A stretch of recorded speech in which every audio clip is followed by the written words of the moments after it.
Well, the Democrats and their allies trying to smear Tea Partiers as racist, rednecks, and GOP shills, but the Democrats are the ones who are actually using race baiting and now using racial profiling in both their rhetoric and their policy. Are their smears, though, gaining any traction?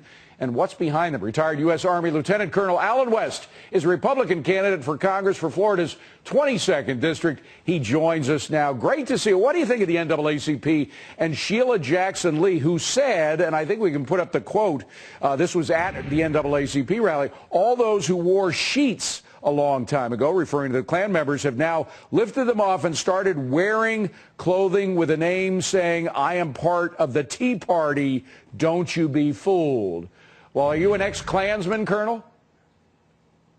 No, I don't think so, and it's great to be with you again, David. But I think what you're starting to see is this fear that's being created on the left, and of course they're going to their tactic of last resort, kind of what Dr. Paul was saying, the lender of last resort.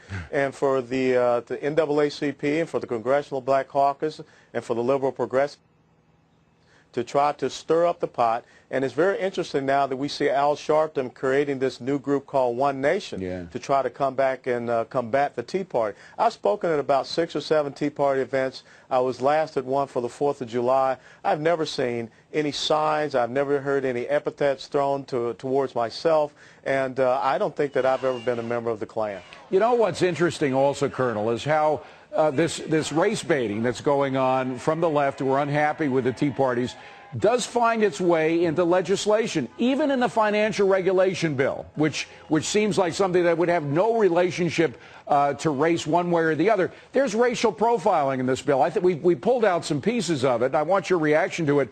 The bill sets up a data collection system to monitor small business loans for discrimination. Now, lenders will now be required to report if small business applicants are minority owned.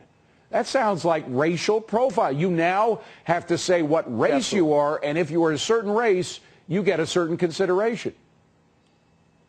Absolutely. You have that. You have quotas that are being looked at.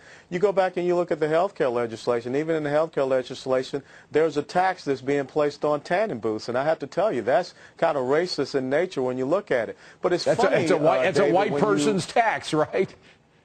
Absolutely. When you go back and you look at Harry Reid's insidious comments about supporting President Obama because he was light-skinned and didn't use Negro dialect, you heard nothing from the NAACP.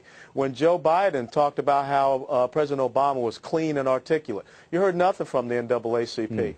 When people such as Condoleezza Rice with the birthing tubes cartoon, Michael Steele when he was running for Senate and he was drawn in the Sambo face, the white face, and then the vicious attacks against Colin Powell, he was Secretary of State. You heard nothing from the NAACP. You know, Colonel, it sounds like what you're saying is that there is racism as a basis of a lot of liberalism. Absolutely. There is such thing as liberal racism, and there is a dishonest tyranny with what the liberals are putting forth. Let's face it, right now the liberals are very concerned about what's going to happen in the midterm elections, and that's why they're trying to stoke this fire to make sure they can energize this support base to come back out and be a part of these midterm elections so that they don't lose to Congress. And it's just very appropriate for them to use the NAACP as a sounding box. And now you see the people such as the Congressional Black Caucus jumping on that bandwagon.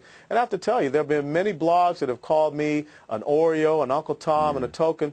I've never heard anyone from the NAACP or the Congressional Black Caucus condemn those words. Have any of those people ever praised you for your war record? Oh, absolutely not, because I stand as the total antithesis of who they are. They want to continue to promote the victimization. I think that that's what you heard in First Lady Obama's speech at the NAACP, because they need to continue to have people that are dependent upon government, and also it lends to a validation of who they are and their existence. Because if people start to understand individual responsibility and accountability, and they get off of that 21st century plantation, then what happens to people like Al Sharpton, Jesse Jackson, the Congressional Black Caucus? They lose their power base, and more importantly, they lose their funding. you're absolutely right. So instead of them being focused on the high unemployment rate in the black community, the high incarceration rate, the high school dropout rate for our young black men, teenage pregnancy rate, instead the breakdown of the black family, here they are trying to insert themselves into the political realm, and they're totally outside the mandate of that organization, who my mother, God rest her soul, was a lifetime member of. Unbelievable how things have changed. By the way, would you be up for a debate with one of these people? Absolutely. Okay. I never back down from a good old-fashioned debate. We'll bring you back for one of them. Colonel, great to see you as always. Lieutenant Colonel Allen West, who is running for congressman in Florida on the Republican ticket. Good to have you here.